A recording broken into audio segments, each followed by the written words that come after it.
What is going on, guys? This is Versatile Gaming with my review of Kill la Kill episode 18, and this episode, to me, it was definitely a masterpiece. This episode had to be my favorite one by far. So it starts off with Satsuki. She is actually declaring her rebellion now against her mother, and we actually have Ragyo assisted here trying to attack Satsuki by turning her arms into sleeves. But easily, Ira blocks her attack, and then these other students, uses these armbands to like bind her movements.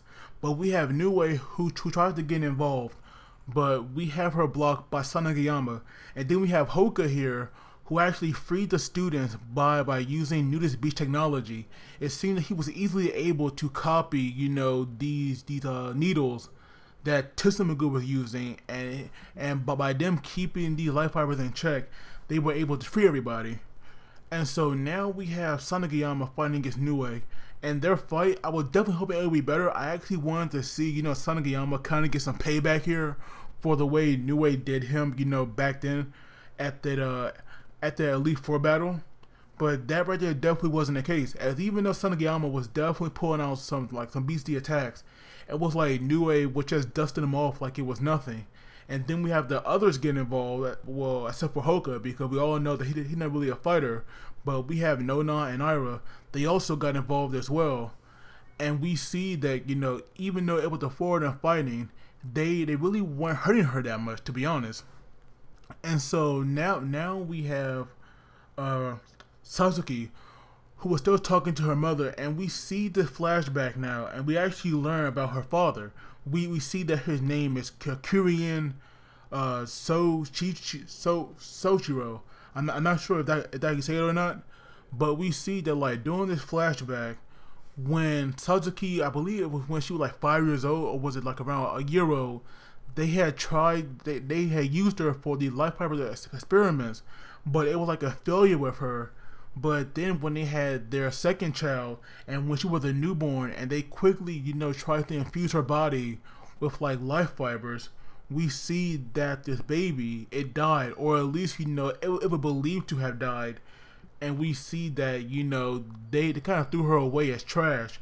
But we see from that moment on, Soichiro here, he was actually planning on taking down Ragyo and the life fibers.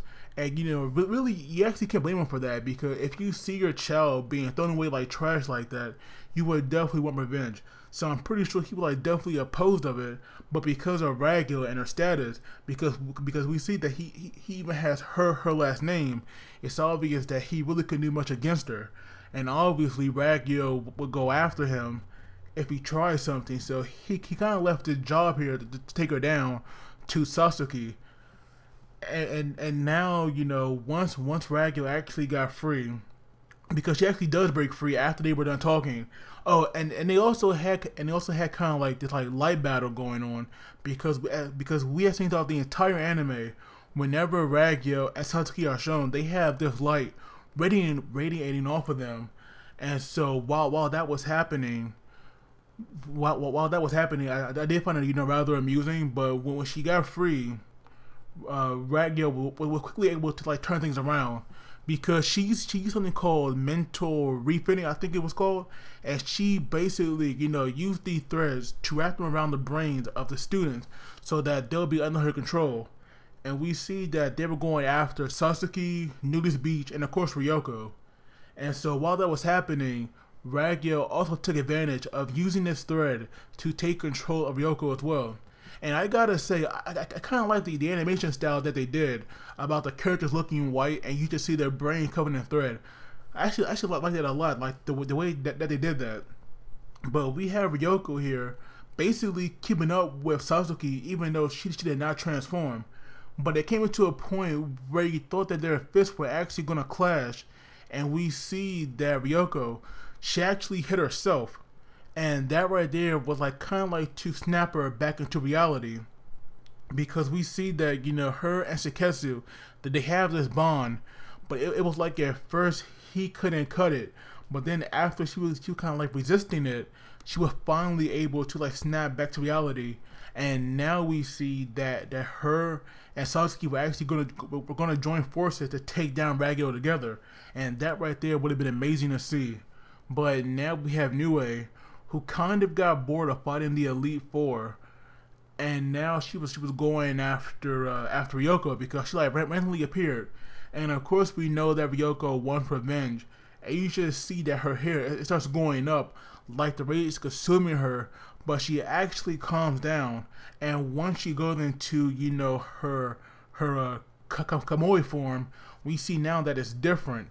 And we see now that she's not only able to keep up with Nue, but she can also surpass her as well. And she was easily, outspeeding her and overpowering her, because this is the first time we have ever seen Nue struggle, and it was definitely a huge surprise.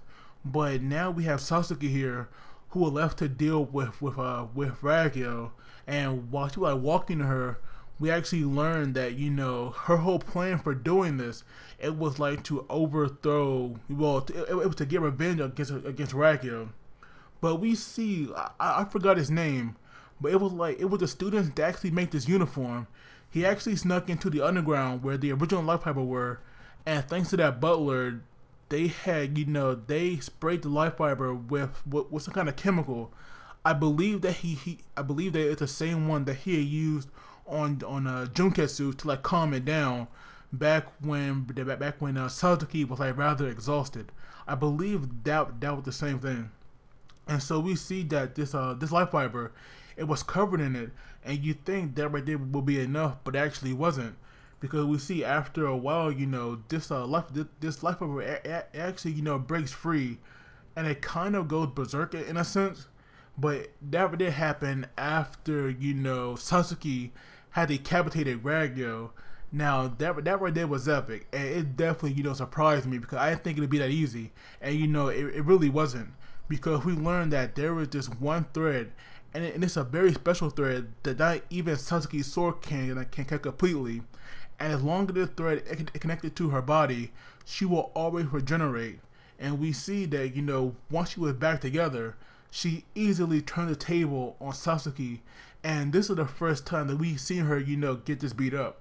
And it really didn't stop there, because she was just like wiping the floor with Satsuki, and she was saying that she wasn't wearing the uniform properly, because yes, she could go into the Kamui form, but it wasn't like she can fully use the power.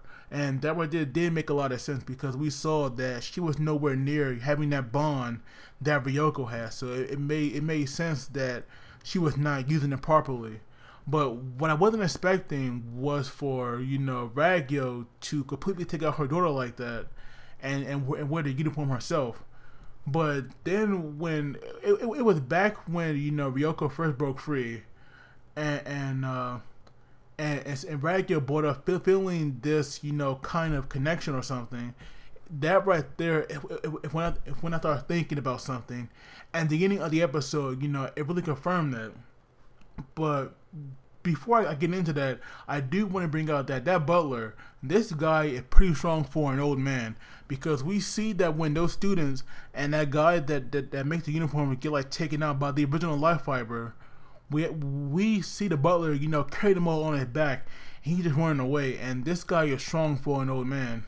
But once Ragyo is wearing Junketsu, she actually, changes into her Kamui form, which definitely looks similar, but it does look a little different compared to Satsuki. It looks more complete, because Satsuki right now, she's in her bra and panties, and her body is just in a wreck. I was definitely shocked to see that, because her sword is broken as well. So it's kind of like at this point, Satsuki can't really do nothing. She lost her sword, and she no longer has the uniform, so it's kind of like she's out the picture right now. But we see that Ragyo, she goes to Ryuko and impales her with her hand, and she pulls out her heart, and we see that it's infused with like life fibers. And so that's when we learned that this baby that they had tried to experiment with, it turns out to be Ryuko. And I was thinking that after like I would say, I was thinking that once Ragyo felt that connection with Ryuko, I was definitely thinking that this was the baby that they threw away, that they thought were dead, but turned out to actually be alive. That right there, was a very good plot twist, and I'm definitely liking that. So now that we know Ryuko and Satsuki are now sisters, I do wonder, how they're going to change the story, because they've been fighting all this time when they're actually family. But I do hope that Satsuki does get Jun Tetsu back, or maybe she'll get a new, better uniform altogether. I should want her to come back, and she'll also need a new sword, of course. But like I said, this episode, it was just so freaking good. I loved it. Like I said, it was a masterpiece, because I really can't get over it. I'm actually about to go watch it again, because to me, it was just that freaking good. But as always, please do not forget to like the video and subscribe, because it really helps me out. And you guys take it easy, and I will see you all next time.